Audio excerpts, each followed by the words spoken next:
You just imagine Maxentius and Constantine across the river from one another, facing off to become the next Caesar. Now you got to remember that at the time of Constantine, Rome was about to go into the toilet anyway. And at that time, there were about 5 or 6 other thugs vying for the throne of Caesar. So there were all these little compatriots, almost like the gangs, little parts of the mafia. Whose family are you with? Constantine saw Severus try to take over Rome. Severus, someone say something? Oh, Severus, the very man that Constantine followed. Severus went across. No good. He watched Galerius try to cross the Pontemal and failed. At Pontemal, Constantine halted his army and he waited. Now one day during his wait, he had a dream. He saw flaming in the sky a monogram in Greek of the so-called Christ of the gospel. This is the story they give it to you. In the flame of the burning cross, there were the words, "In hoc signo vinces," or "In this sign thou shalt conquer." Regarding this particular incident, Eusebius of Caesarea, the father of ecclesiastical history and Christianity, writes, and of course he got flavorful too. At dawn, Constantine set his artificers to work and had the sign made, beautiful with gold, gems.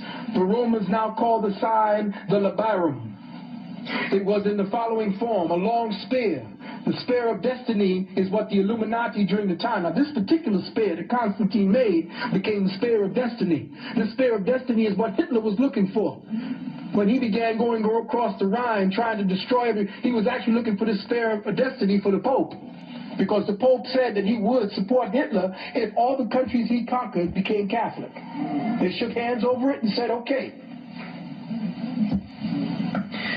Now, it was overlaid with gold, crossed by a piece laid over. On the tip of all was a crown, formed in gold and jewels interwoven, on which were placed 2 letters indicating the name of Christ, the Greek letter P being intersected by X exactly at the center. This was the first symbol of your Christ.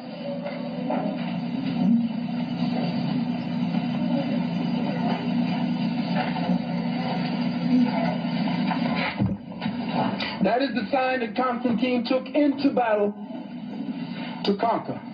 From the transverse piece which crossed the spear was suspended a banner of purple cloth covered with profuse embroidery and bright jewels and gold. It was a square form, and over it, beneath the cross, was placed a golden half-length picture of the emperor and his children. This standard he ordered to be carried at the head of all of his armies.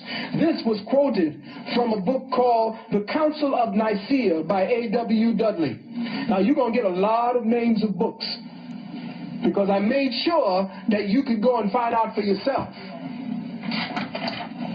So Constantine, with his army and the labarum, held high for inspiration, crossed the Tiber, and took Rome. But it must be remembered that before all this, in the so-called 2nd century, the Roman Empire had ceased to expand. In the so-called 3rd century, it crashed to pieces. So early in the 4th century, when Roman civilization was in the last stages of its own decline, there were as many as 6 imperial thugs fighting for the throne of the Caesars. One of them was Constantine. But Constantine had one advantage, one hook that he used to gain the upper hand. He discovered that the Christians, or the Christians at the time they were called, would fight for an emperor who favored their religion. They held strategic positions secretly both within and without the society. So he struck a bargain with the Christian bishops, reaped his reward in victory over his rivals, and for this success he made Christianity the religion of the empire and suppressed all other existing systems. It was not the gospel Jesus who established Christianity, but the Roman Emperor Constantine, and it was Eusebius of Caesarea who finished the job of writing his fraudulent history of Christianity. So who knows what might have happened to the cult of Christos had not Constantine adopted it as his state religion. The Roman and Greek scholars of that time mocked and dismissed this baby Jesus nonsense in the manger, and for that they paid with their lives. In the 4th century, Christianity rode to triumph. The victory was won, but not by Christian teaching.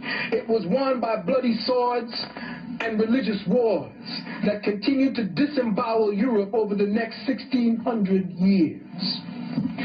These wars in Europe had not ceased. Look at Bosnia today. Bosnia today is a continuation of that Christian war. The Christian ministers of Rome thereafter were treated like kings because of Constantine. They were treated like royalty. Valuable gifts were made to the churches, and Constantine gave the palace of the Lateran to Sylvester, Bishop of Rome. This act was the beginning of the papal ascendancy. This palace was once the estate of Fausta, F-A-U-S-T-A, the wife of Constantine. Then began the systematic murder of these initiates of the ancient mystery system who refused to accept the new faith. Maxentius was Constantine's first victim. Maximian was his second. Licentius was his third. Galerius was his fourth. And you have to remember, as we go on, that he murdered his brother-in-law, he murdered his wife, and he murdered his mother, all of who would not support this new religion. Laws were instituted forbidding any other forms of worship in Rome. Churches were ordered built, and temples to the mysteries, which were actually schools at that time, at the command of Constantine, were put to the torch. In his work, The First Council of Nicaea, page 19, I'm giving you the pages, author Dudley writes, in all his orders respecting the church affairs, he acted like an ancient pope. This is Constantine. Heresies were cursed and condemned, and heretics deprived of their rights of holdings, meetings, and their houses of prayer were taken and bestowed on the Catholic Church. Their books were ordered to be sought after and destroyed. End quote. All persecution by the Church of Christianity, written on the pages of ecclesiastical history, began with Constantine and extends to the present day. The Christian emperor was the first to forbid free thought. You think about that. Big Brother ain't coming from no government.